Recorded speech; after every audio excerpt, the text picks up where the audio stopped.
Bon. Bon, bah, bienvenue à tous. Merci à Christine Dugouin d'être là ce soir et d'avoir accepté cette conférence. Donc, en 2 mots, je vais présenter l'UCHF, donc l'Union des consuls honoraires en France. Nous sommes 550 consuls honoraires en France qui représentons nos différents pays respectifs.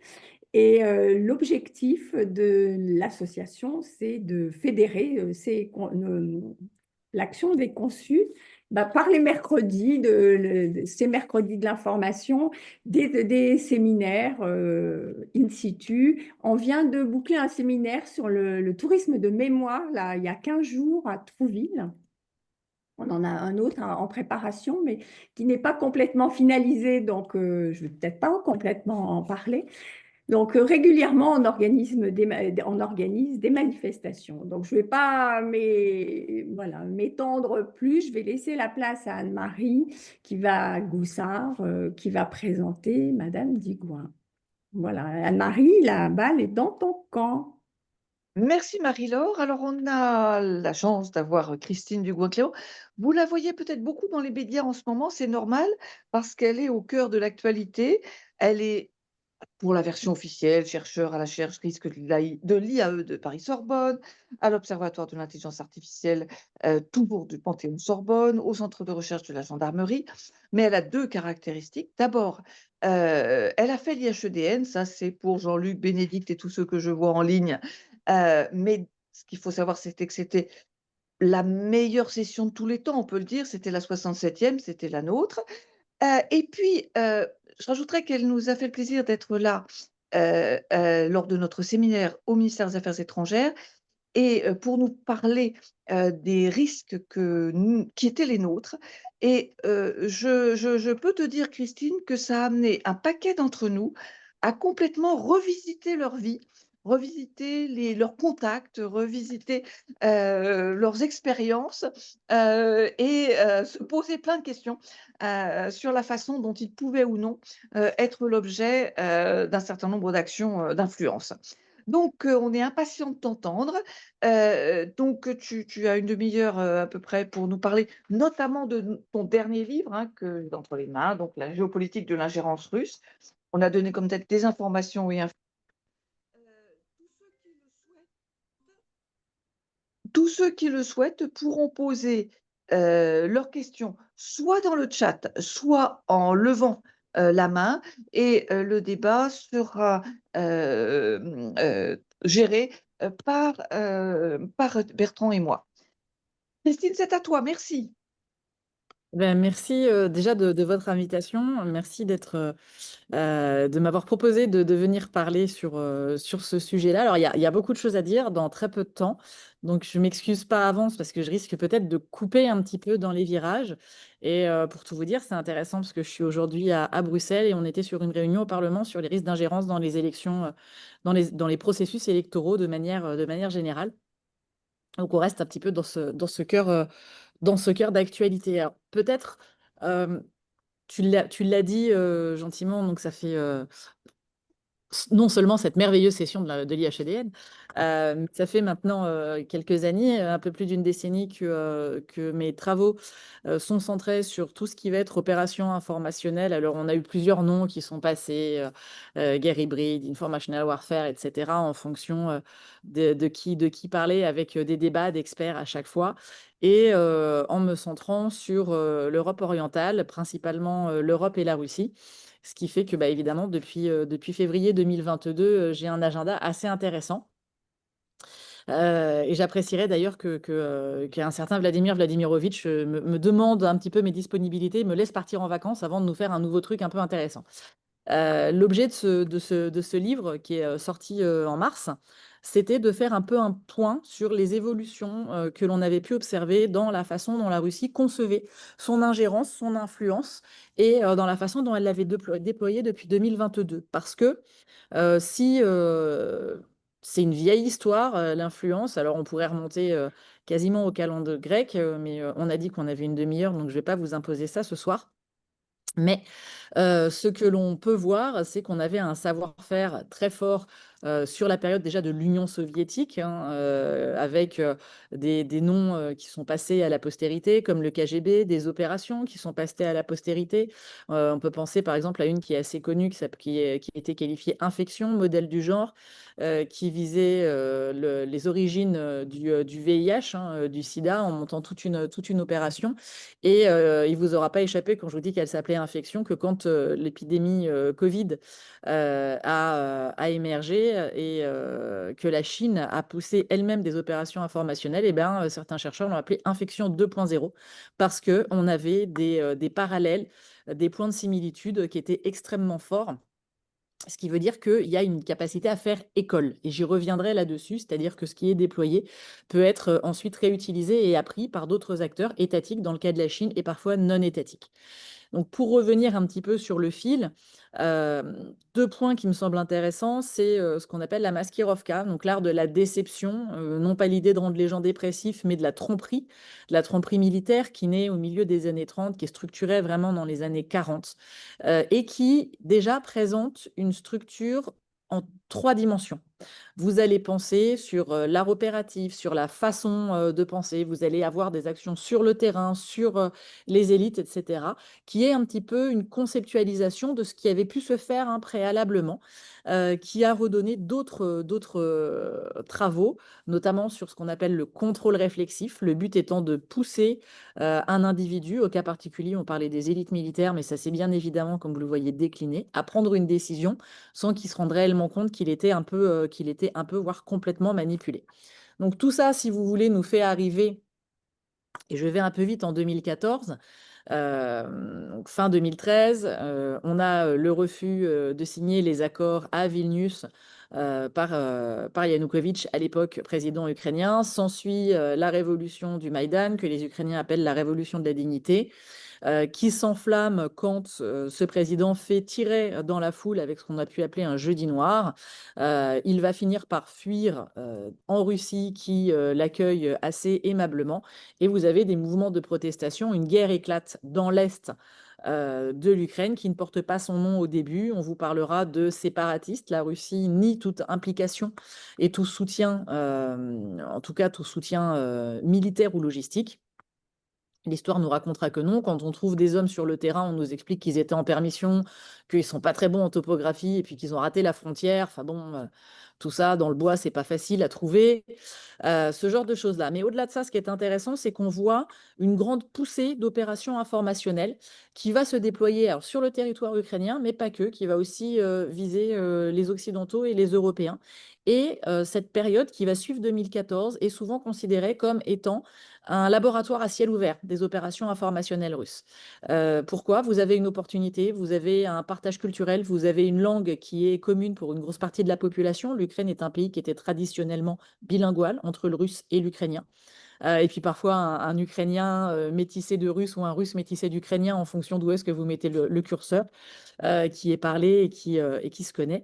Et puis arrive 2022. Alors, ce qui me semble intéressant déjà, c'est de vous dire que dans les opérations informationnelles russes, on va avoir une des finalités, ça va être de diviser ce qu'on a comme bloc ou comme entité qui s'oppose à votre propre vision, à votre propre approche géopolitique. Ça, c'est quelque chose que l'on voit de manière extrêmement forte. Or, quand on refait l'histoire un petit peu sur, allez, les 6-8 derniers mois, bah, que se passe-t-il? La Russie, elle va faire une estimation du potentiel d'aller pousser cette invasion sur sa faisabilité. Et elle le fait comment? Bah, elle ne le fait pas comme les Occidentaux le font. Nous, habituellement, on va comparer de point de force à point de force. C'est quelque chose que l'on a tous tendance à faire. Ce qui vous a amené à entendre des éléments comme la Russie a le PIB à peu près de l'Espagne, jamais elle n'osera prendre une décision qui contreviendrait à ce que ferait l'Union européenne, etc. Elle a une intrication économique beaucoup trop forte, les conséquences économiques seraient beaucoup trop fortes, ça ne se jouera pas. Donc on regarde quoi? Point de force économique, militaire, A, en comparaison, et là on se dit oui, effectivement, le jeu n'en vaut pas la chandelle. Sauf que quand on pense côté russe, eh ben, on va faire une pensée qui, elle, va s'articuler sur la cumulation des faiblesses. Et là, on voit quoi? Bah, on avait une grande division au niveau des pays de l'Union sur les 6 ou 8 derniers mois, avec des problèmes législatifs, des débats avec la Pologne, avec la problématique du prix du gaz, qui déjà était un grand sujet de débat. On a eu aussi des petits ballons sondes avec notamment la manipulation de flux migratoires qui a repoussé des grosses problématiques et qui a permis aussi aux Européens de savoir comment est-ce que l'on fait par rapport à nos valeurs. Point que la Russie, sur lequel la Russie a appuyé. On avait eu préalablement aussi le retrait américain d'Afghanistan, qui s'était passé sur la forme que l'on sait, on ne refera pas l'histoire. Mais de facto, on s'est dit, voilà, là, il y a une faiblesse, une aversion au risque des Européens, énormément de divisions, une faiblesse américaine, un président Biden qui peut-être va pas forcément oser. Donc, on a une opportunité de pousser cette invasion parce qu'il y a plus de dissensions, il y a plus de failles. Donc, il y aura probablement peu de réactions. Et si on a une réaction, eh bien peut-être qu'elle sera suffisamment lente et relativement indolore pour que le jeu envahisse la chandelle. Pourquoi pousser sur l'Ukraine? Plusieurs raisons, une qu'on a rarement dite. Enfin, je pense qu'on l'a rarement dite, mais peut-être que vous l'avez déjà entendue et que vous me direz que là, je m'enflamme. Euh, le président Poutine est quelqu'un qui s'est beaucoup replié sur lui-même à partir du moment du Covid. On n'a plus le président qui allait dans les régions, qui prenait un petit peu par le col avec toutes les caméras qui étaient opportunément allumées des différents médias, qui prenait de Ripasca par le col en lui attrapant l'oreille. De Ripasca, pour la petite histoire, c'est notamment le patron de l'aluminium en Russie, c'est le mari de la fille de Boris Yeltsin, c'est une des énormes puissances économiques russes, et où vous aviez un président Poutine qui lui fait signer un document et avec une quasi-humiliation comme un petit garçon devant différents médias. Ça, c'est le Poutine d'avant Covid. Là, on voit que c'est différent. Alors, il convoque, vous allez me dire quand on convoque, c'est bien, mais on a cette espèce de repli. On a un homme vieilli un petit peu, qui a une puissance économique, qui change une certaine forme de ses élites. Les vieux amis sont changés pour avoir aussi des structures au sein du Kremlin qui sont plus techno.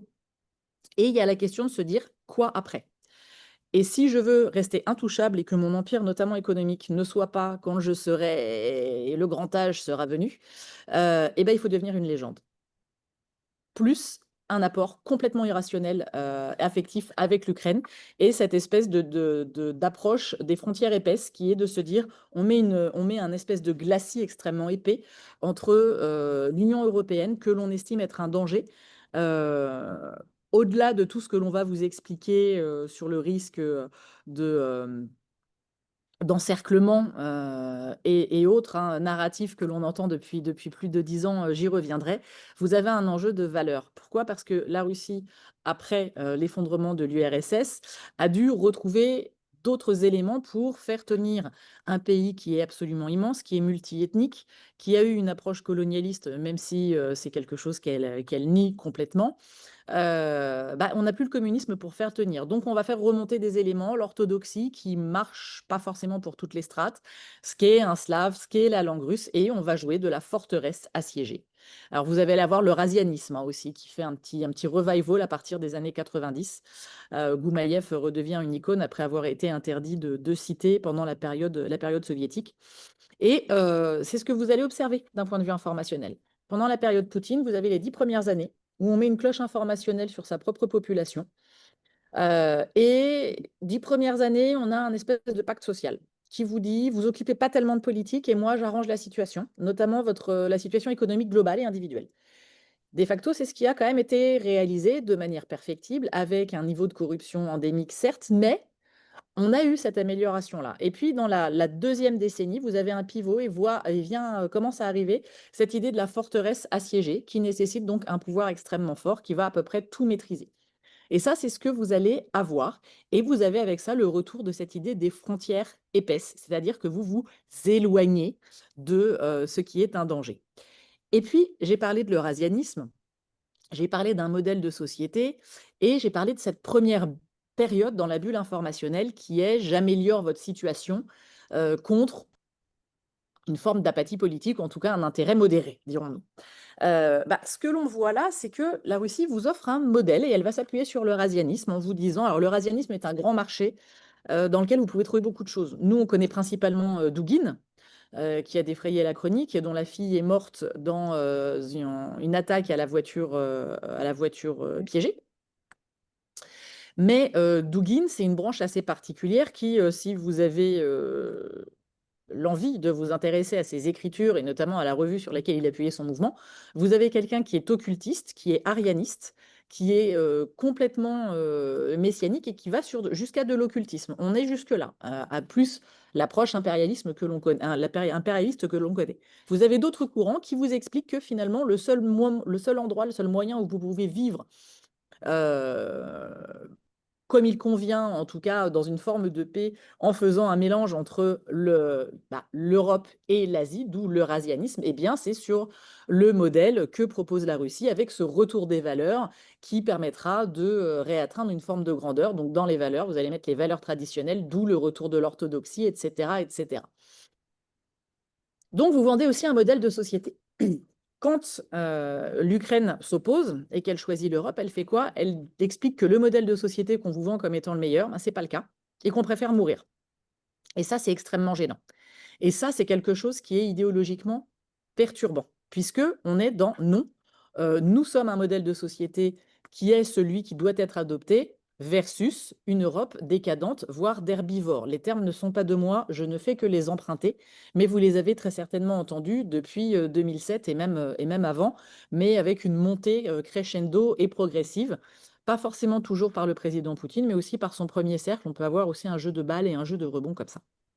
Donc ça, c'est ce que l'on va avoir. Et à partir de là, eh bien, ce que l'on va essayer de faire, c'est d'aller diviser les pays de l'Union européenne et doucement mais sûrement, d'essayer de se proposer comme étant une alternative. Alors, comme je vous dis ça, ça paraît un petit peu gros, mais regardez ce qui s'est passé, notamment à partir de 2022. Eh bien, on est en février, le 22, la guerre se déclare. Une semaine après, le président Poutine annonce qu'il va mettre les forces tactiques en alerte. On ne fait rien moins que de manipuler l'arme nucléaire quand même, donc on joue de la stupeur et de l'effroi. Mais ce que vous avez d'intéressant, qui est passé un peu plus discrètement pour nous occidentaux, parce qu'on avait nos propres problématiques, c'est qu'à partir du 2 mars, donc très rapidement, vous avez une poussée massive de petits mèmes pro-invasion, donc une photo et une punchline, comme dirait mon fils, qui se déploient. Et qui se déploient en ciblant les Européens un peu, mais n'en déplaise, nous n'avons pas été les reines de la fête. On n'a pas été la pointe de la fusée, et en tout cas la pointe de tungstène de l'effort. Mais par contre, le Moyen-Orient est très fortement ciblé, le sous-continent indien, plusieurs pays du continent africain. Et là, on va avoir différents narratifs qui vont être pris en expliquant que finalement, l'ordre qui est imposé par les Européens n'est pas celui qui fait, puisqu'on a une forme de maltraitance d'un certain nombre de pays par une minorité, les Occidentaux. Résultat, on va vous parler du double standard au Moyen-Orient, en rappelant Irak, Afghanistan, etc. On va vous parler de la dispute du Cachemire, par exemple, en Inde. On va vous parler, on va réactiver l'anticolonialisme, l'antimondialisation, l'anti-américanisme, etc. sur le continent africain, qui sont, et c'est ça qui est malin, des sujets qui ont déjà une audience parce qu'ils sont inscrits dans une histoire, dans beaucoup de choses. On ne part pas de rien. C'est un petit peu comme ces images que l'on avait des enfants au 19e siècle qui jouaient avec des cerceaux, qu'ils mettent dans la pente et puis finalement qu'ils font rouler et qui donnent un petit peu d'impulsion. Là, c'est ce que l'on va faire. D'où cette pluralité de narratifs. Et comme vous êtes sur quelque chose qui a déjà une audience, qui a déjà une écoute, qui est déjà familier, eh bien, il est fort possible que des vraies personnes qui existent, qui défendent ces idées, qui jouissent d'une forme de crédibilité, de légitimité, d'une audience fidèle, reprennent vos éléments. Et ça va lui donner du corps. C'est pas un hasard si on l'a fait sur ces différents pays. Et puis peut-être que certains d'entre vous se rappellent que lorsqu'il y a eu différentes résolutions au niveau des Nations Unies qui voulaient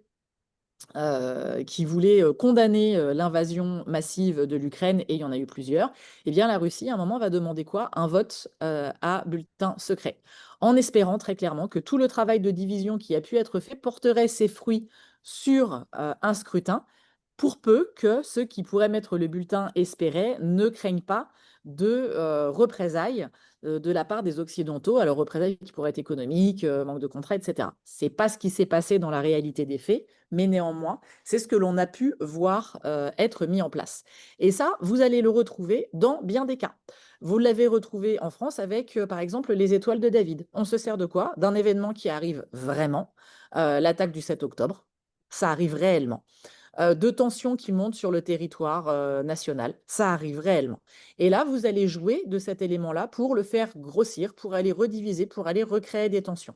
Et là, on fait ce qu'on appelle un saut de ligne. C'est-à-dire qu'on va utiliser des agents qu'on appelle des agents jetables, des gens qui sont payés allez, c'est de 40 à 100, 150 euros, donc absolument rien pour faire des tâches qui ne demandent pas un niveau de compétence très élevé. Au cas particulier, c'était faire un pochoir sur plusieurs murs de Paris. Il y a eu plusieurs types hein, d'agents jetables. Au mieux, on va les payer un peu plus, on va leur demander une formation d'un mois et demi avant de les déployer dans la nature. Et ce qui est intéressant, c'est que, et ça les journalistes le savent, le problème c'est qu'ils doivent suivre l'actualité. Si l'actualité, vous savez quand elle tombe, c'est quand même beaucoup plus facile de pouvoir écrire ce que vous voulez au bon moment et de le déployer quand il faut. Et on a eu une adaptabilité, une adaptation à ce que les nouvelles technologies permettent de faire. Et ça, c'est ce que l'on a pu voir avec les réseaux sociaux. Donc, on a eu la fameuse Fermatrol hein, qui était à Saint-Pétersbourg. Alors, de vous à moi, et sans divulguer un secret d'État, c'est pas la seule, il y en a d'autres, et il y en a qui se développent dans d'autres pays, dans les Balkans, au Ghana, vous en avez, enfin, il y en a plusieurs qui vont se déployer, et certaines sont des prestataires de services. Mais on n'a même plus forcément besoin d'avoir de vrais humains qui vont être derrière, puisque l'étape 2, c'est que si vous faites un faux profil, hein, ce qu'on appelle des sock puppets, hein, des marionnettes chaussettes, maintenant, vous pouvez les faire les animer en utilisant des méthodes, notamment d'intelligence artificielle, qui vont vous permettre de déployer une discussion, etc., de manière assez fine. Et dans le même cas, vous allez pousser un narratif, vous allez diviser, vous allez jouer sur des émotions extrêmement fortes pour couper la réflexion, polariser les populations et peut-être à la fin arriver à regrouper tous les anti-système, anti-ceci, anti-cela, pour aller contre un État qui ne prend pas les décisions qui vous conviennent ou ne vont pas dans votre sens, soutiennent un adversaire, par exemple, ou ce genre de choses. Ça, ce sont des éléments qu'on a pu voir. On a à chaque fois cette déclinaison et en même temps, on va faire un travail sur du temps long. On est là en présence, hein, avec notamment de l'ingérence même économique, on va placer des gens. Et en parallèle, on peut être extrêmement opportuniste. Et comme la technologie a permis d'avoir un coût d'entrée qui s'est abaissé et d'avoir un risque de se faire attraper qui lui aussi s'est abaissé, et puis la Russie maintenant n'a plus de risque réputationnel, au contraire, elle en joue. Le fait de pouvoir se faire attraper, elle va dire à quoi? Elle va dire à d'autres pays qui sont désarrimés, hein, qui sont en train de se désarrimer de cette approche occidentale, et parfois avec des raisons qui sont tout à fait audibles, inscrites dans l'histoire, que, regardez, on n'a pas peur de défier ceux qui ne vous ont pas respecté. Et regardez, on propose une alternative de société, de gestion, de tout ce que vous voulez. Donc on a maintenant cette approche-là. On propose une alternative et on va définir les pays principalement occidentaux et européens comme étant chaotiques et décadents. Et on va faire cette opposition, cette espèce de dichotomie entre chaos occidental versus ordre en Russie. Et ça, c'est quelque chose que l'on retrouve avec ne serait-ce que l'utilisation du terme chaos qui est remonté dans le discours officiel russe de manière massive ces dernières années. Ça, c'est quelque chose que l'on voit. Et puis, je vais vous faire peut-être une petite incise. On pourrait parler de d'autres méthodes qui sont utilisées, parce que je vois le temps qui file en même temps et je sais que je suis extrêmement Vas-y, bavarde. vas-y, vas-y.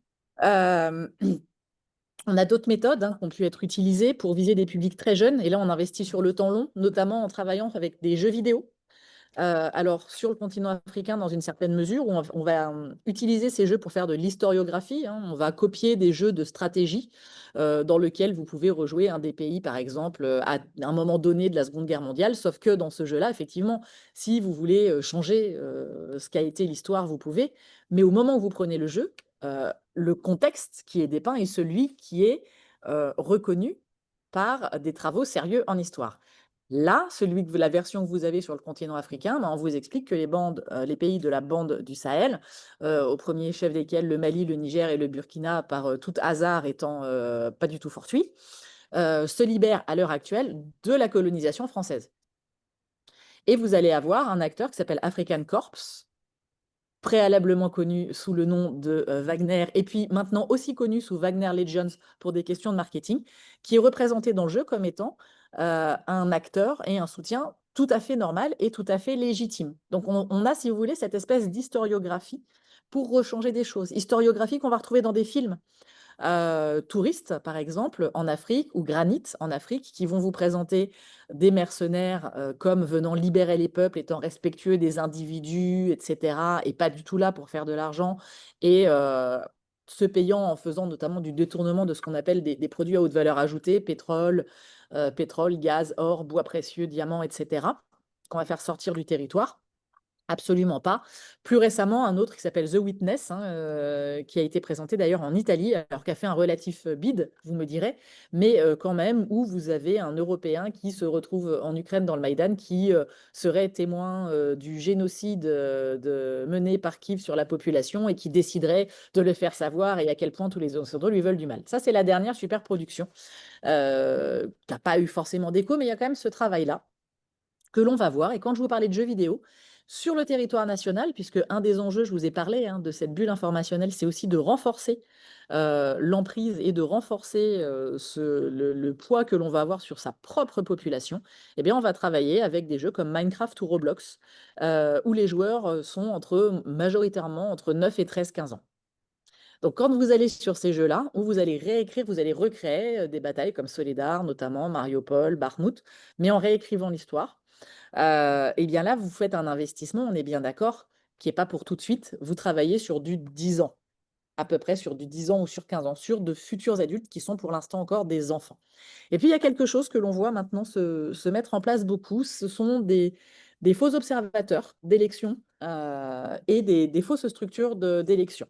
Alors, il est important de savoir que dans ces structures-là sont recrutés des observateurs, alors qui, en règle générale, ne respectent pas forcément la règle déontologie, qui ne vont pas être en capacité de vous fournir les rapports comme on peut les attendre habituellement, comme quand vous êtes envoyé par l'OSCE, etc., hein, bon. Euh, et on va avoir des représentants de différentes nationalités qui sont contactés de manière plus ou moins directe, y compris des gens de l'Union européenne. Ben oui, parce que si vous avez des observateurs sur vos propres pays satellites qui disent que tout s'est bien passé, bah, vous renforcez au niveau de votre propre population. Et au niveau de l'Union européenne, j'ai le regret de vous annoncer que la France est le plus gros fournisseur de faux observateurs d'élections de par le monde, suivi par l'Italie et par l'Allemagne. Vous allez avoir d'autres contributeurs, Zimbabwe, Cameroun notamment, que l'on va retrouver de manière assez fréquente. Et ça, ce qui est extrêmement intéressant, c'est que non seulement vous allez essayer de justifier des process qui ne souscrivent pas aux standards de la démocratie, donc vous jouez à l'inverse. Vous allez utiliser ça pour le renforcer sur votre propre territoire, mais ça vous permet aussi, pour des pays qui sont déjà dans cette espèce de désarrimage sur lequel on a appuyé, hein, mais qui pouvait être antérieur à l'action de la Russie, qu'elle n'a fait qu'accroître, et ben vous allez dire quoi? Pourquoi est-ce que seulement les Européens devraient être en capacité, et les Occidentaux, de mener des observations électorales, de dire ce qui est bien ou pas? Nous, on peut tout à fait en organiser. D'ailleurs, on a déjà coordonné. Donc, vous êtes dans cette approche, encore une fois, hein, de deuxième élément, de deuxième face, qui va être d'autant plus facilitée parce que, eh ben, côté européen, côté occidentaux, alors déjà, nous, quand on décide au niveau Union européenne, ben, on décide à 27, on ne décide pas à 1. Ensuite, on est sur des processus démocratiques, donc on laisse parler les gens, ce qui fait qu'on a une société qui est beaucoup plus poreuse aux opérations informationnelles, hein, ce qui permet à la Russie de rentrer de manière beaucoup plus aisée. Et ce que l'on fait, c'est qu'on nous déclenche des crises. Or, si vous avez une famille nombreuse, quand vous avez 2 enfants qui se disputent, bon, voilà, ça se gère. Si vous avez 2, 3 conflits qui se déclenchent en même temps, c'est beaucoup plus difficile. Et vous avez vous avez dans ce cas-là peut-être votre prise de décision qui sera figée. Et là, c'est ce que l'on observe. Donc, si vous voulez, plus vous allez morceler la société, plus vous allez créer de voix qu'il va falloir que vous entendiez, plus vous allez créer de crises, eh bien, plus vous allez potentiellement créer ce qu'on appelle du chaos au sens physique du terme, c'est-à-dire un système qui est multiple et qui n'est pas linéaire. Or, en physique, c'est le principe du battement d'aile du papillon, alors qui a été un peu mal vulgarisé parfois. On vous dit quoi? Que plus vous avez de variables, plus votre horizon de prévisibilité va être court, plus il sera difficile de prévoir à long terme. Et si, quand vous faites cette prévision et que vous prenez une décision, vous n'avez pas une base suffisamment solide pour vous appuyer, pour pouvoir poser cette décision, c'est extrêmement compliqué. La prise de décision est figée et la prise d'action que demanderait cette décision va être elle aussi figée. Et ça, c'est ce que l'on voit. C'est cet essaimage de théorie du chaos d'un côté, de l'autre, de tenter de proposer une alternative en jouant à spectre extrêmement large, que ce soit en termes de groupes sociaux, que ce soit en termes d'âge, que ce soit en termes de niveau, processus démocratique, approche économique, approche sociale. On est vraiment là-dedans et d'arriver en proposant cette alternative-là. Il ne faut pas s'y tromper, hein. On est vraiment dans cette approche-là et dans un jeu qui, même si on a tendance à commencer par se regarder soi-même, parce que c'est sur le principe le sujet qu'on connaît le mieux, qui n'est pas fait que pour nous. Là, ce que l'on veut faire, c'est un changement de règles du jeu de manière globale, d'où cette alternative-là. Et ça va même encore un peu plus loin, et j'en finirai là-dessus pour ne pas être complètement dans les choux au niveau du temps. Audition très mauvaise. Alors, je suis pas sûre de pouvoir faire grand-chose. Je vais essayer de me rapprocher du truc. Bon, dites-moi, je fais ce que je peux. On a- Ça va, c'est du côté de ce monsieur qu'il améliore le son. Chez nous, c'est parfait, hein. D'accord, ok. Ce que l'on a pu avoir et ce que l'on a observé, c'est une des réactions, ça a été de déployer notamment le fact-checking. Euh, le fact-checking va fonctionner sur une partie de votre population et va fonctionner à partir du moment où on est dans une approche qui est collée à la réalité. Là, ce que l'on voit avec cette alternative qui est posée, ce principe de modèle de société, c'est que vous allez avoir des pouvoirs qui vous disent, moi, je vous propose une vision du monde. Est-ce que vous adhérez à cette vision? Si on adhère à une vision, le simple fait de devoir être collé à la réalité n'aura plus d'impact. Et regardez, c'est ce que l'on vous propose avec Ruchi Admire. D'autres vont le faire dans une autre mesure. C'est ce que l'on peut voir aussi, hein, fait d'une autre façon, mais dans l'approche de Donald Trump, qui propose une vision du monde, qu'elle soit décorrélée de la réalité ou pas. C'est sa vision. Est-ce qu'on vous y adhérez? Est-ce que vous y adhérez pas? Si vous y adhérez, le principe de fact-checking, de recoller à la réalité, bah, va perdre de son importance. Et là, on est sur quelque chose de très, très délicat. Pour faire de manière globale, on a eu une période où on essayait de vous faire croire du faux par plusieurs méthodes. Alors parfois, certaines s'appuyant sur la technologie, d'autres beaucoup plus traditionnelles et old school, si vous me permettez cet anglicisme. Ensuite, on a eu le fait de bombarder pour qu'on ne croie plus en rien. Et maintenant, vous ne croyez plus en rien, moi je vous propose une vision. Et là, on est vraiment dans cette étape-là, où on va travailler sur vos cognitions de manière extrêmement globale, et où je finirai vraiment, cette fois, ça fait 2 fois que je le dis, mais il va vraiment falloir que je le fasse, euh, nos observateurs, eh bien, quand vous allez avoir des personnes, qu'elles soient actives ou qu'elles soient retraitées ou qu'elles n'aient plus les missions qu'elles pouvaient avoir dans le passé, qui ont occupé des fonctions électives, des fonctions dans des administrations ou quoi ou qu'est-ce, eh bien là, vous touchez une forme de Graal parce que vous allez jouer de la crédibilité de ces personnes pour nourrir votre propre propos. J'ai déjà été trop bavarde et j'ai l'impression de ne vous avoir rien dit, ce qui est toujours la délicatesse de l'exercice, mais je me livre à toutes vos questions en sachant que malheureusement, je suis loin d'avoir toutes les réponses. Merci Christine. Je rappelle que, pour poser des questions, vous pouvez le faire soit dans le chat, soit en levant la main. Alors, je vais prendre la première. C'est de savoir, tu as évoqué quelques pistes comme fact-checking, mais qu'en gros, face à ce que tu nous décris, qu'est-ce qu'on peut faire les uns et les autres pour pouvoir, réagir à ces formes d'ingérence? Et puis la deuxième est peut-être une question d'actualité. Comment tu analyses les dernières élections, notamment en Roumanie et en Pologne? Quelle est la place de l'ingérence dans ces élections comme dans les élections à venir? Ok. Je vais commencer par la dernière. Alors, chaque élection est forcément un morceau de choix, est forcément un sujet qui va être observé et sur lequel on va essayer d'influencer pour pousser le candidat qui va être le plus proche de ses propres objectifs quand on est au Kremlin. Il y a d'autres acteurs, hein, d'influence et de désinformation qui vont parfois jouer simplement dans leur aire géographique qui peut être un petit peu plus loin de nos yeux. Là, on parle beaucoup de la Russie, mais là aussi, c'est un marché qui commence à être très concurrentiel, l'influence et l'ingérence. D'autant que le coût d'entrée par la techno s'est abaissé. Euh, Sur l'approche russe, on va travailler sur 2 temporalités. J'ai parlé de l'extrême opportunisme que l'on pouvait avoir, et puis on a un travail qui se fait sur du temps long. On va essayer de façonner un petit peu les perceptions. Alors, l'exemple que je vous ai donné avec Roblox, qui a lieu maintenant, travaille sur du temps beaucoup plus long. On a pu avoir le même, alors soit en rentrant avec de l'entrisme, là encore très traditionnel, hein, des choses qu'on pouvait voir dans la période post-soviétique et dont on a gardé le savoir-faire. En fait, on agrège, si vous voulez, des façons de faire et des savoir-faire. Donc, potentiellement par de l'entrisme direct, par du financement, par beaucoup de choses comme cela. Par du soft slash smart power qui va être sur du temps effectivement très long. Et puis, vous allez avoir cette approche opportuniste. C'est difficile d'arriver à faire le poids entre l'un et l'autre. Et puis, le deuxième point, c'est d'arriver à mesurer l'effet d'une opération d'influence. Ça, c'est difficile. C'est difficile parce qu'il faudrait avoir la possibilité de mettre des mesures sur la population qui est ciblée avant qu'elle ne soit ciblée, pendant qu'elle est ciblée, après qu'elle soit ciblée. Or, évidemment, bah, je veux dire, Big Brother n'étant pas encore complètement là, pas tous les jours, pas complètement partout, on n'arrive pas à avoir exactement ces mesures. Quand je vous dis que c'est délicat aussi pour ceux qui mettent en place ces actions-là. Peut-être que vous vous rappelez de Doppelganger, action qui visait à faire de l'usurpation d'identité de médias, principalement européens, pour diffuser des articles qui, globalement, diffusaient de l'attaque réputationnelle sur l'Ukraine, voire essayer d'attiser les conflits entre différents membres de l'Union, au titre desquels France-Allemagne notamment. Bah, dans cette opération-là, il y avait 2 choses qui étaient, techniquement assez innovantes. La première, il y avait de quoi surveiller le flux, comme on le ferait avec un outil de marketing pour savoir qui regardait comment, et il y avait une géolocalisation des gens qui observaient.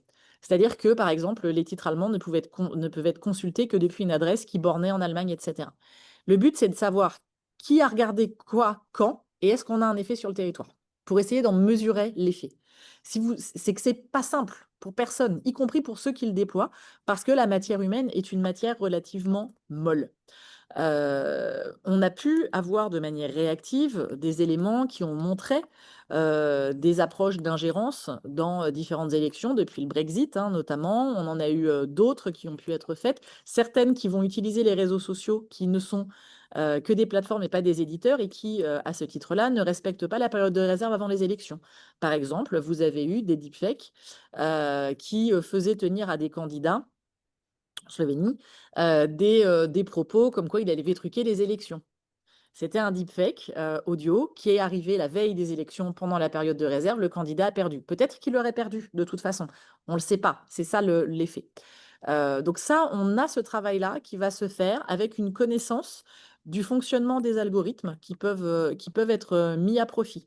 Alors que ce soit des gamams ou que ce soit du chinois, TikTok, qui a été pointé du doigt plusieurs fois, y compris dans les élections, excusez-moi, parlementaire en Allemagne, où on avait tendance à utiliser ce qu'on appelle les voids, les trous. Je vous passe les éléments techniques, mais en fait à vous réorienter vers des partis de droite, alors même que vous ne l'aviez pas forcément demandé, vous aviez posé une question très généraliste. Ce que l'on a pu avoir en Roumanie, c'est une activité russe, oui, pour une partie, mais pas forcément que. Quand on regarde sur les comptes qui étaient dormants, on a eu des comptes qui ont été réactivés, on a eu le suivi de certains propos par des réseaux alimentés par la Russie, même avant, pas de surprise, quelque part les usual suspects. Mais ce que l'on a pu observer aussi, et c'est là où il y a pu y avoir des problèmes, c'est un calcul électoral un peu mal pensé par certains candidats qui ont voulu morceler des opposants de droite et qui ont participé à faire monter un des candidats de droite qui, d'ailleurs, avait gagné, en se disant que comme c'était un outsider, ça ne ferait qu'une division des voix et que ça serait plus facile de passer au second tour si vous aviez une grosse division. C'est de l'architecture électorale et qui se sont fait prendre les doigts dans le pot de confiture et qui ont, quelque part, pavé le chemin. Là, attention, comme je vous le disais, on peut avoir des calculs discutables, mal faits, et puis on peut avoir parfois des collusions surprenantes parce qu'un acteur va avoir un intérêt à pousser une approche de désinformation, de semer le chaos sur un pays pour son propre agenda. Donc, va donner de la voix, va donner de l'écho. Ça, c'est des éléments que l'on peut retrouver et que l'on peut voir être mis en place. Bien évidemment, les élections, mais c'est une période qui est assez longue avant, sont un enjeu. C'est-à-dire qu'on ne va pas forcément travailler les populations que dans les 24 dernières heures, même si on les travaillera aussi dans les 24 dernières heures. On est sur cette espèce de travail de temps long. C'est ça qui est délicat. Et maintenant, avec ce saut de ligne, et en plus, on a restructuré assez fortement plusieurs services de renseignement russes pour qu'ils soient plus opérationnels sur les actions informationnelles. Et on a même modifié leur gouvernance pour arriver à essayer de mesurer les faits et les missionner de façon plus efficiente. Ce que l'on peut faire, à contrario, il y a plusieurs approches et il y a plusieurs choses. Donc déjà, ne rien lâcher sur le volet éducation aux médias, comment se passent les choses, éducation au processus démocratique, etc. Est-ce que ça sera suffisant? Non. Le problème est multivectoriel, la réponse devra l'être aussi. De même que ça ne peut pas être un seul ministère qui peut le faire, voire un seul État en ne faisant pas appel à la société civile, aux industriels. Il faut vraiment avoir une approche tout aussi transversale que les attaques sont protéiformes. Et ça, c'est quelque chose qui est délicat à mettre en œuvre parce que il faut travailler à plusieurs avec des approches différentes, qui n'ont pas les mêmes méthodes, etc. Mais on n'y coupe pas. Travailler sur ce que va être de l'esprit critique, essayer de continuer à apprendre, à prendre du temps, ce qui va à l'encontre de ce que l'on a. Nos réseaux sociaux, nos médias contractent le temps. On est tous habitués à vouloir avoir une réponse en un claquement de doigts. Mon fils va regarder YouTube et pour avoir un résumé en 7 minutes de 20 ans de recherche d'astrophysique. Avoir du développement sur les techniques algorithmiques, c'est ce que fait Viginium, qui va travailler là-dessus, est important. Et anticiper ce qui va arriver sur les nouvelles technos. Là, on le voit avec l'IA générative, on a un travail qui se fait, qui fait quasiment du piratage d'IA générative pour qu'elle vous rediffuse. Et à l'heure actuelle, sur les 10 plus gros, c'est dans 33% des cas de la désinformation russe si vous posez une question qui parle Ukraine. Vous montez à 50% si vous posez la même question en chinois ou en russe, pour info. Donc, Bertrand a une question. Oui, une question un peu rhétorique qui est attribuée, qui est plutôt dirigée vers vous deux. C'est plutôt une question pour les consuls honoraires, qui sont peut-être des cibles particulièrement faciles pour la désinformation et l'influence, puisqu'ils ne sont pas toujours bien formés ou sensibilisés par leur chancellerie et leur ministère d'origine sur ce point, qu'ils ont aussi parfois des faiblesses technologiques et autres. Est-ce que l'une comme l'autre, vous en avez déjà rencontré? Je sais que oui, et je voulais qu'on l'entende ici publiquement, que ce soit enregistré et diffusé. Ça fait partie de la formation pour les consuls que l'UCHF dispense.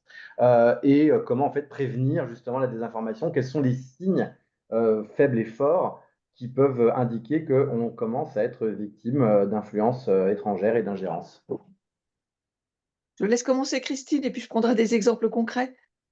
Ok, d'accord. Alors effectivement, hein, les consuls vont être des cibles de choix et ça peut se faire de plusieurs manières, hein. J'ai parlé des méthodes un peu traditionnelles, on en avait parlé quand j'étais venue vous voir préalablement, parce que vous avez une position, donc vous avez une aura, un rôle qui peut être utilisé malgré eux, hein, malgré vous. Il y a un réseau, il y a tout ce genre de choses. Donc ça peut vraiment être entre récupérer des éléments qui vont être donnés de manière sans s'en rendre compte, avec les meilleures intentions du monde. Ça va être les gens qui vont venir vous voir en vous disant qu'ils adorent ce que vous faites, voir que tout d'un coup, ils ont trouvé l'amour, pourquoi pas. Alors, ça fait toujours sourire, hein, mais ça arrive vraiment. Je vais vous... Pas il des y a- noms. Ah, non, oui, oui. Il y a un truc qui était très connu. Alors, je prends un exemple concret, je te laisserai les autres. C'est notamment, alors, je suis à Bruxelles aujourd'hui, le train Paris-Bruxelles. Parce que les trois quarts des gens sur leurs ordinateurs travaillent sur des documents, y compris sur des documents sensibles. Il y a des gens qui passaient leur temps à faire des allers-retours et qui, pour regarder ce qui se passait sur les ordinateurs, qui faisait quoi, qui récupérait des éléments éminemment sensibles. Et puis la deuxième classique, c'est là où la jeune personne avec des yeux de biche émerveillée qui, quand vous allez prendre un café, ah mais parlez-moi, racontez-moi tant, et là on y va parce qu'on ne s'en rend pas compte et parce que vous êtes déconnecté de l'approche. Quand on va avoir une réaction assez émotionnelle de manière plus globale sur de l'influence et qu'on a tendance à vouloir réagir dans l'instant ou à réagir vite, bah, c'est le moment de surtout pas le faire. Parce qu'on va très souvent cibler les émotions, cibler ce que l'on croit être certain pour faire réagir et pour cliver. Pourquoi? Bah, parce que vous avez une réaction qui est beaucoup plus rapide, qui est beaucoup plus forte. Donc à chaque fois qu'on voit quelque chose qui est hyper choquant, qu'on a envie de réagir, ça ne veut pas dire qu'il faut devenir insensible, c'est pas ce que je dis. Mais il faut prendre le temps de vraiment vérifier 2 fois et même plus encore ce qui se passe pour être sûr qu'on ne se fait pas simplement manipuler avec les meilleures intentions du monde. Il faut être bien clair, on est tous extrêmement lisibles. On est devenu particulièrement lisible pour quelqu'un qui va regarder des réseaux et qui sait faire un peu de psychométrie. Entre ce que vous aimez, les heures auxquelles vous vous connectez, toutes les traces que vous allez laisser, c'est assez simple de savoir si vous êtes plutôt foot ou pétanque, vin rouge ou vin blanc, et voire même quels sont vos centres d'intérêt et les types de traumatismes de vos petites enfances en fonction de ce que vous allez regarder. Donc maintenant, c'est devenu quasiment un jeu d'enfant, et le fait de pouvoir utiliser des systèmes algorithmiques de traitement de données massives facilite encore le jeu. Je te laisse la parole, parce que sinon je vais continuer, on va plus. Non, mais tu avais développé au ministère des Affaires étrangères, les 3 points classiques qui étaient, vous êtes très beau, c'est-à-dire que, certains d'entre vous ont pu être soumis à ce genre de démarche. Tout ce qui est autour de la reconnaissance, c'est qu'est-ce que vous êtes intelligent, important, et cetera, et puis, ce qui tourne autour des finances. Mais, au-delà, comme on l'avait vu au ministère des Affaires étrangères, heu je voudrais témoigner d'un truc que j'ai vécu le week-end dernier à Trouville, où à table, un certain nombre d'entre vous, absolument charmants, les meilleurs copains de la terre, ont repris, des, narratifs poutiniens, totalement, axés sur le, discrédit qu'on pouvait porter sur l'Ukraine, et j'ai été obligée de dire: «Attention, vous êtes en train de». Je crois qu'il faut qu'on fasse très, très attention à ce qu'on dit. Parce qu'on est écouté, comme tu le disais, du fait de notre fonction, et que c'est extrêmement important, de ne, rien, transporter, comme tu le disais aussi, que nous n'ayons pas vérifié. Mmh. Dans le traditionnel, c'est le MICE, hein, donc qui est l'abréviation anglaise, mais pour l'argent, money, ideology, donc l'idéologie, c'est-à-dire que parfois on peut vous faire réagir sur quelque chose auquel vous croyez. Si vous êtes vraiment dans l'humanitaire, on va vous amener un projet humanitaire, etc. Mais en fait, qu'est-ce qui se cache derrière? Et c'est là où on peut se faire piéger. Après, effectivement, hein, tout ce qui est corruption, donc argent, alors corruption, c'est argent, c'est sexuel, c'est plein de choses. Et l'ego derrière. Donc, effectivement, qu'est-ce que vous êtes intelligent, qu'est-ce que vous êtes beau, de la reconnaissance. Alors ça, c'est génial parce qu'en plus, c'est même assez économique. Donc, ça, mais oui, il n'y a pas de petit profit. Ce sont les points que l'on va trouver. Et puis, attention aussi à l'adaptation qu'on va avoir. Un exemple aussi, j'ai discuté il n'y a pas longtemps avec quelqu'un hop, qui me discute un petit peu, en me prenant un peu à part avec un regard d'intelligence. Il me dit: «Mais quand même, la Russie, ouais, on exagère, ils en font pas tant que ça, ils ont pas tant d'argent à mettre dedans».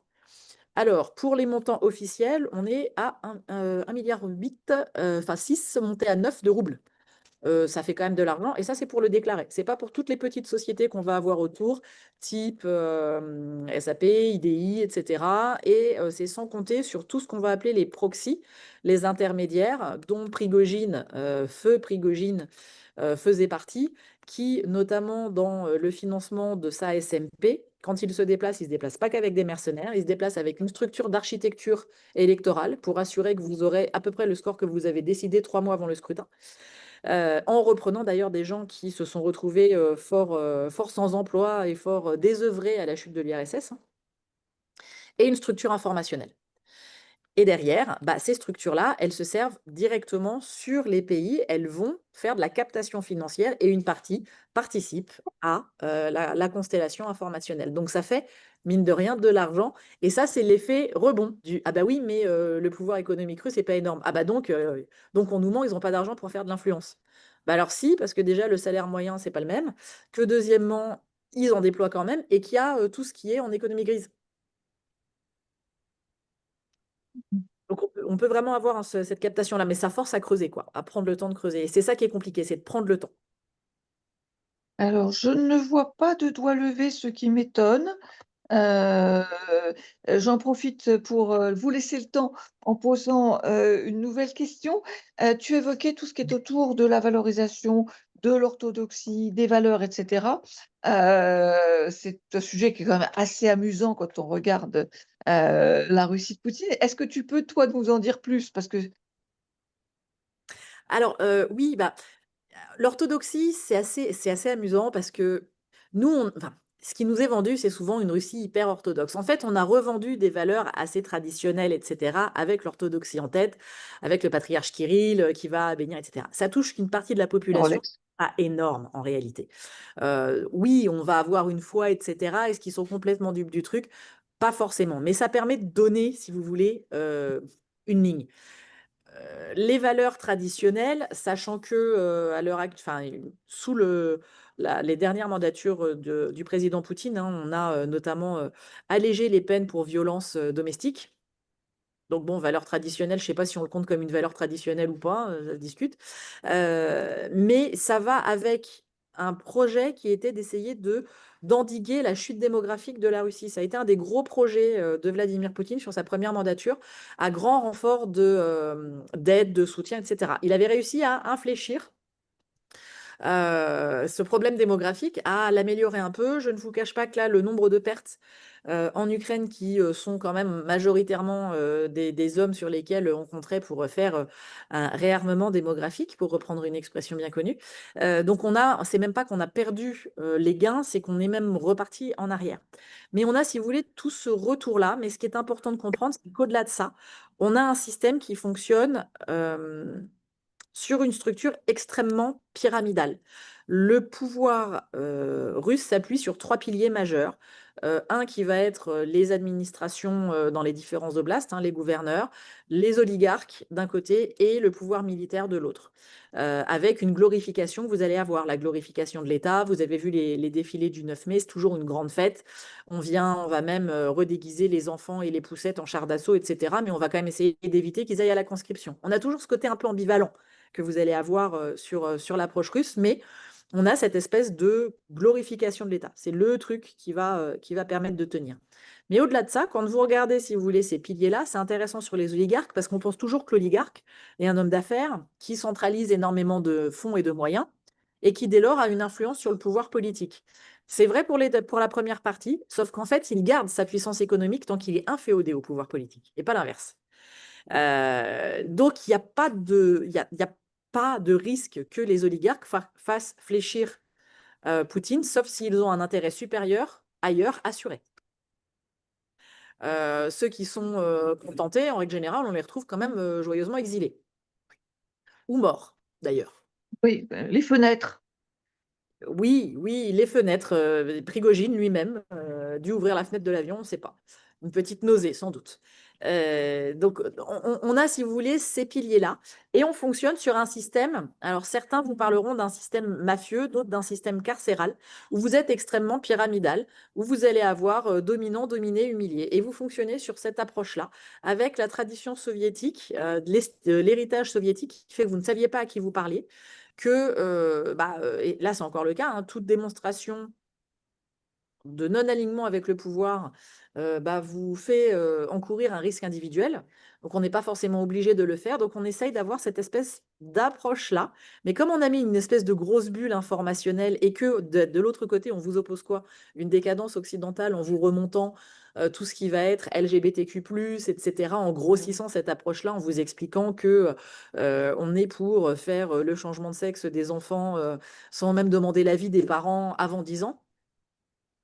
C'est un élément qui a été repoussé quand même. Voilà. Vous allez avoir des espèces de repoussoirs. Donc, on va jouer un petit peu là-dessus, sur ce volet-là, sur cette approche-là. Alors, cela dit, truc rigolo, il y avait une fuite, c'était quand? C'était en fin 2022, si ma mémoire est exacte. La date serait à vérifier. Qui disait que c'était un petit peu plus compliqué avec les jeunes générations, on va dire les 15-25, qui étaient quand même beaucoup moins fans de Soloviev et de Rosia Hadin, des grands-messes et qui n'étaient pas trop touchés par l'orthodoxie, qui étaient beaucoup plus individualistes à aller sur des jeux vidéo.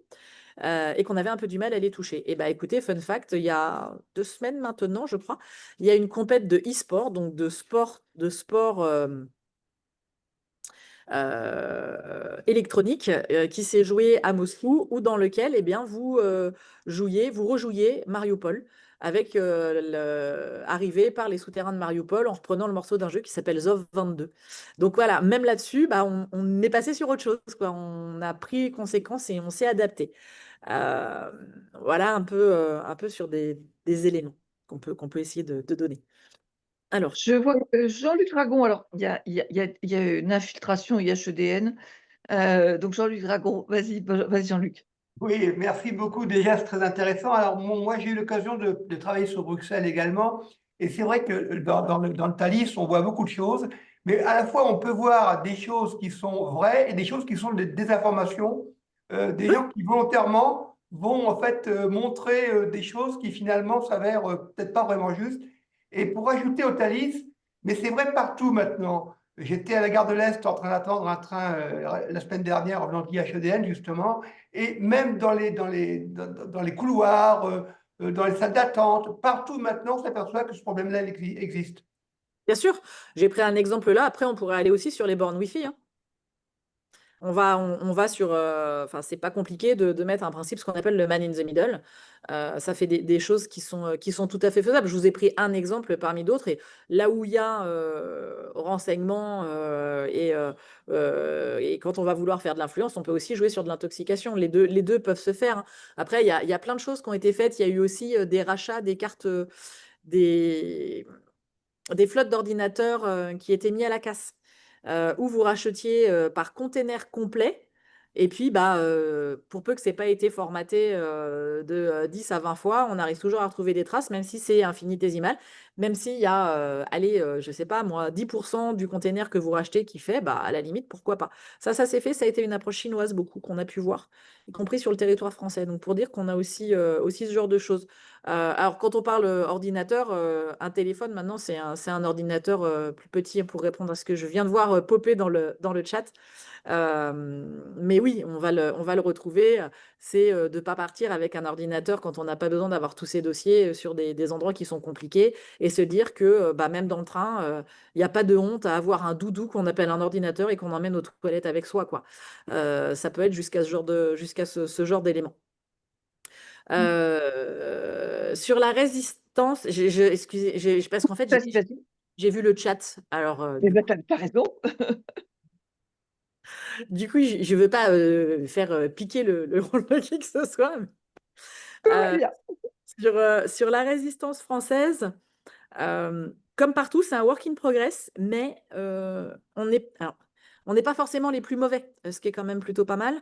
Il y a une prise de conscience qui se fait déjà. J'ai cité rapidement l'agence Viginum, qui a quand même été saluée outre-Atlantique, voire même avant un certain mois de novembre. Donc, il faut quand même le saluer quand on est en train de faire du French bashing, en disant que c'était un boulot qui était efficace. Est-ce que pour autant c'est gagné? Non, pas forcément.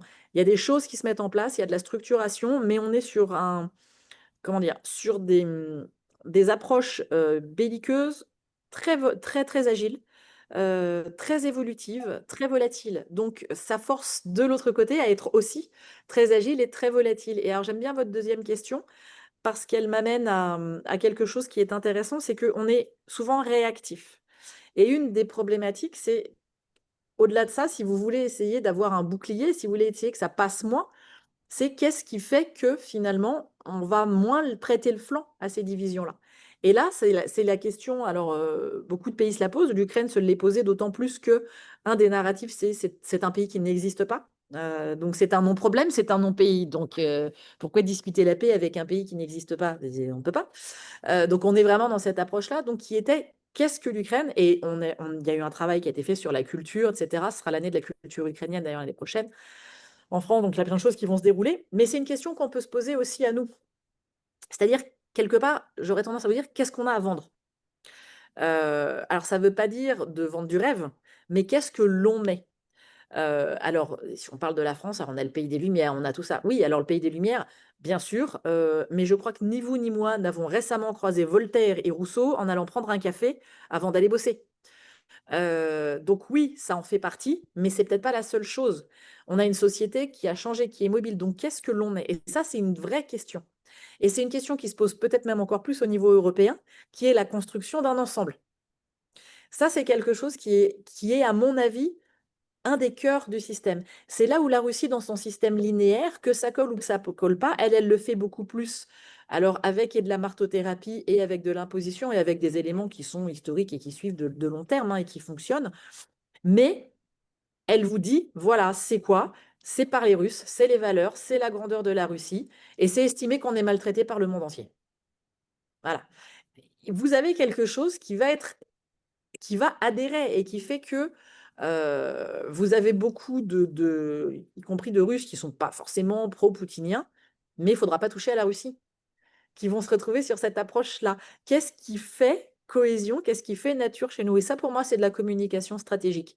C'est qu'est-ce que l'on envoie à l'extérieur, qu'est-ce que nous sommes, qu'est-ce qui fait que, pour prendre un terme un peu ronflant, que l'on fait nation, que l'on se retrouve et que l'on va se retrouver entre le gamin, là ça commence à faire ancienne quand je dis ça, mais c'est pas grave, faut assumer à un moment, de 15 ans qui est dans Paris Centre, que celui qui va être à Marseille ou dans le Limousin, de celui du 25 ans, de la mère célibataire, de celui qui est une première génération qui est français, mais première génération Afrique du Nord ou Afrique subsaharienne. Qu'est-ce qui fait qu'on est ensemble et qu'on a envie de rester ensemble et qui fait qu'on se retrouve? Parce que pour l'instant, on sait bien dire là où on n'est pas d'accord. Mais ça, on a plus de mal. Et je pense que c'est un vrai travail à faire. C'est une vraie question à se poser et qu'il est temps de se poser. Parce que si vous n'écrivez pas, et enfin, je m'inclus, hein, si on n'écrit pas notre propre histoire, on est dans un schéma où d'autres vont l'écrire pour nous. Si vous choisissez pas le scénariste, si vous choisissez pas le réalisateur et si vous faites pas le casting des acteurs, il y a assez peu de chances que le résultat du film vous convienne. Et là, c'est ce qu'on est en train de faire. Donc là, on a vraiment, à mon avis, un vrai sujet là-dessus. Merci pour cette ouverture parce que je crois que ça nous donne des leçons. Je vais laisser la conclusion à Marie-Laure. Je voulais simplement rappeler le titre de ton livre, hein, donc c'est Géopolitique de l'ingérence russe et le sous-titre, c'est Le stratégie du chaos. C'est au PUF, dans toutes les bonnes librairies ou sur ou sur Fnac ou Amazon.fr, vous le recevrez directement chez vous.